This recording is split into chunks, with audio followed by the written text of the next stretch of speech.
Hola, muy buenas, queridos hermanos. Nuevamente estamos con ustedes para compartir una cápsula de sabiduría. El día de hoy, pues, les saluda la pastora Adriana para la Iglesia Unción de Guerra y yo espero que la gracia del Señor esté sobre ustedes. Vamos a poner esto en manos del Señor para que el Señor sea el que nos guíe en todo momento, el que tenga en control nuestras emociones, nuestro corazón, nuestro pensamiento. Amén. Así que vamos a decir, amado Padre Celestial, te doy gracias nuevamente, Señor, por tu infinita misericordia, Señor. Gracias porque si no eres tú, Señor, el que edifica, en vano edificamos, Señor. Padre, gracias, Señor, porque eres tú el fundamento, Señor. Gracias, Dios, porque eres tú la verdad. Gracias, Señor, porque eres tú nuestro refugio, nuestro sustento, eres nuestro todo, Señor. Por eso recibe toda gloria y honra en el nombre de Cristo Jesús. Amén y amén. Amén. Hermanos, voy a referirme en las cartas de Tesalonicenses, bueno, la primera carta en Tesalonicenses. Y quiero mencionar aspectos de aquí. Digamos, estoy viendo la parte del ministerio de Pablo y el ejemplo de los tesalonicenses. Entonces, no les voy a leer todo, solamente voy a referirme a algunos versículos. Cuando Pablo, él menciona que, ¿verdad? Bueno, él saluda, él no se pudo reunir, ¿verdad? Con los tesalónicos, o los de Tesalónica, porque Satanás le fue de estorbo. Dice que, y este se lo leo, dice el 2:18, porque por lo cual quisimos ir a vosotros, yo Pablo ciertamente una y otra vez, pero Satanás nos estorbó. Entonces, hermanos, nosotros podemos ver aquí que, que nosotros vamos a tener oposición en el Evangelio, incluso a la hora de predicar el Evangelio, perdón. Incluso vea que hasta el mismo Satanás va a ponerse de estorbo, aunque sea, ¿verdad?, de buenas intenciones, porque vea que Pablo, ¿verdad?, sabíamos que él extendió el Evangelio. Él extendió el Evangelio y lo hizo de manera con gran poder. Pero aquí yo quiero hablar dos aspectos.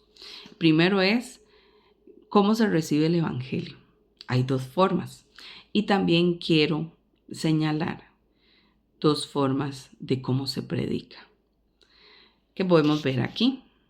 Entonces, primero, vemos en el ejemplo de los tesalonicenses que ellos lo recibieron. Ellos recibieron el Evangelio, porque aquí bien lo dice. Dice que, bueno, empezando la carta, pero voy a leer a partir del 8. Porque partiendo de vosotros ha sido divulgada la palabra del Señor, no solo en Macedonia y Acaya, sino también en todo lugar. Vuestra fe en Dios se ha extendido de modo que nosotros no tenemos necesidad de hablar de nada, porque ellos mismos cuentan de nosotros de la manera en que nos recibisteis y cómo os convertisteis de los ídolos a Dios, para servir al Dios vivo y verdadero. Entonces, hermanos, aquí podemos ver la primera forma en cómo se puede recibir el Evangelio en el momento en que se predica. Y aquí también tiene mucho que ver la forma del predicador. Entonces, ¿por qué? Porque aquí ellos lo recibieron. Y ahora sí, voy a ver una forma del predicador, porque aquí bien lo dice. En el capítulo 2, estamos hablando en Primera de Tesalonicenses. En el capítulo 2 dice que, bueno, capítulo 2 a partir del 3 voy a leer, porque nuestra exhortación no procedió de error ni de impureza, ni fue por engaño, sino que fuimos aprobados por Dios para que se nos confiase el Evangelio, así hablamos, no como para agradar a los hombres, sino a Dios que prueba vuestros corazones. Entonces, yo este mensaje lo quería poner como contrarrestar una posición de la otra. Porque aquí en Primera de Tesalonicenses, pues sí recibieron el Evangelio, pero vamos a ver. Primero vimos que sí se convirtieron de los ídolos a Dios. ¿Y qué? ¿verdad? Para servir al Dios vivo y verdadero. Pero, ¿qué pasa en el libro de los Hechos 17, del 1 al 9? Este pasaje nos habla de cuando Pablo estuvo, ¿verdad?, en Tesalónica. Que si vemos aquí, del 1 al 9, dice, el alboroto en Tesalónica, tiene como título. Dice, pasando por Antiópolis y Apolonia, llegaron a Tesalónica, donde había una sinagoga de judíos. Y Pablo, como acostumbraba, fue a ellos y por 3 días de reposo discutió con ellos. Y declarando y exponiendo por medio de las escrituras que era necesario que el Cristo padeciese, resucitase entre los muertos y que Jesús, a que yo os anuncio, decía, Él es el Cristo. ¿Qué pasó aquí? Vea que con solamente el título nos indica que hubo un alboroto. Entonces, ¿esto qué nos quiere decir? Que cuando se predica el Evangelio es poder. Pero cuando se predica el Evangelio, hay 2 formas de recibirlo. O se rechaza o se acepta. Si se rechaza, ya sabemos que esto va a ser de gran oposición. Y si se acepta, pues para la gloria del Señor, así como lo dice en la primera carta, en el verso 9, si no me equivoco, ¿sí? En el 9, dice, recibisteis y como os convertisteis de los ídolos a Dios, para convertirse. Entonces, vemos las 2 posiciones para rechazar el Evangelio, o se va a rechazar el Evangelio o nos vamos a convertir. Ahora bien, hay otro aspecto que les dije que les iba a mencionar, que me iba a referir en 2 aspectos. Esa es la forma, las 2 formas de recibir el Evangelio, pero también hay formas de anunciarlo. Y aquí Pablo también nos dice, yo se los había leído, que la exhortación no procedió ni por error, ni por impureza, ni por engaño.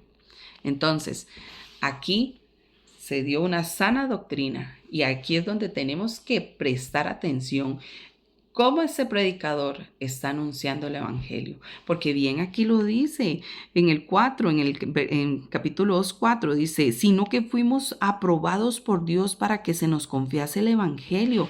Vea, es algo que nosotros como predicadores tenemos que decirle, Señor, usted me está confiando el Evangelio. ¿Cómo estoy yo dando esas buenas noticias?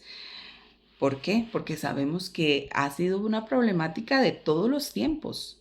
Porque bien se dice de los falsos profetas, pero hay una advertencia para estos tiempos en donde la mentira va a tener mayor auge.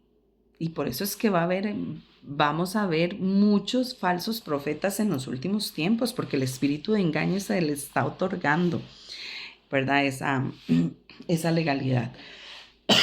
Entonces, aquí nosotros tenemos que ver eso, que hay también posiciones para el predicador. Si lo va a anunciar con engaño para agradar al hombre o va a hacerlo para agradar a Dios. Y esas son las posiciones que tenemos que ver. Primero, cómo estoy recibiendo el Evangelio. ¿Lo estoy aceptando? ¿Lo estoy rechazando? ¿Me estoy convirtiendo de los ídolos? ¿Estoy verdaderamente adorando al Dios verdadero? Y como predicador, Señor, ¿lo estoy haciendo para agradar a los hombres? ¿Para agradarte a ti? Esas son las posiciones que tenemos que ver. Y eso es lo que yo quería comentarles. Porque cuando se hace de una sana doctrina, que ya se me iba a pasar este aspecto, dice Pablo que ya vimos que él tuvo estorbo para ir a reunirse nuevamente con ellos, que Satanás le estorbó, pero que él se agradó del ejemplo, de escuchar esas buenas noticias, ¿verdad? Cuando le informaban, porque dice que en el capítulo 1, versículo 8, que, ¿verdad? Después de pasar por esas regiones, sino que también en todo lugar vuestra fe en Dios se ha extendido de modo que nosotros no tenemos necesidad de hablar más. ¿Por qué? Porque el poder del Evangelio es el mismo que va surtiendo efecto. Pero cuando no se hace de esa manera, de esa sana doctrina, entonces van a ver siempre como como tambaleos, como tambaleos. Entonces, cuando se está fundamentado en la verdad, nada más es como un compartir, un enriquecimiento, una edificación, ¿verdad? Las cosas fluyen, no en el sentido de trabajar, porque el Evangelio también trabaja para eso, para libertar, para enseñar, para redarguir, para exhortar. Pero qué bonito, ¿verdad? Tener esa madurez espiritual. Así que hermanos, este es el mensaje que les quería compartir el día de hoy, de lo que podemos aprender a través de la carta. Aunque la carta no especifica exactamente eso, pero son otros sentidos, ¿verdad? Porque mucho habla de la venida del Señor, pero podemos ver que eso, de esto nos habla también. Podemos ver que realmente hay gente que va a rechazar el Evangelio y hay gente que la va a aceptar y convertirse de sus malos caminos. Así como también vemos el ejemplo de cómo se tiene que anunciar el Evangelio y cómo los predicadores tenemos que decir, Señor, tú nos estás confiando el Evangelio. Y aquí tenemos que siempre poner primero a Dios, para agradar a Dios, no para agradar a los hombres. Porque es otra de las situaciones de la iglesia actual, que cuando ya vemos a un hombre que Dios lo utiliza, o un siervo que Dios lo utiliza mucho, ya queremos como acercarnos a tomar beneficios. No, hermano, no hagamos eso. Si no fuese por el poder de Dios, el hermano no tiene esa, esa virtud o ese don. Así que no utilicemos el Evangelio para beneficio, sino sea el Evangelio a fin de que sea poder en nosotros como transformador de nuestras vidas y para la santificación. Así que ese es el mensaje que les quería compartir. Así que tengan todos un lindo día y vamos a poner este mensaje en las manos del Señor. Así que, amado Padre Celestial, te doy gracias, Señor, por tu palabra, Señor. Gracias, Señor, por mostrarnos tu verdad, Señor, por guiarnos en todo momento, Señor, por perfeccionarnos, Señor, por afinarnos. Así que, amado Padre Celestial, así como Pablo fue un defensor del Evangelio, Señor, queremos ser esos defensores del Evangelio, porque el Evangelio es poder de Dios, como bien lo dice tu palabra. Así que recibe toda gloria y honra en el nombre de Cristo Jesús. Amén y amén. Bendiciones.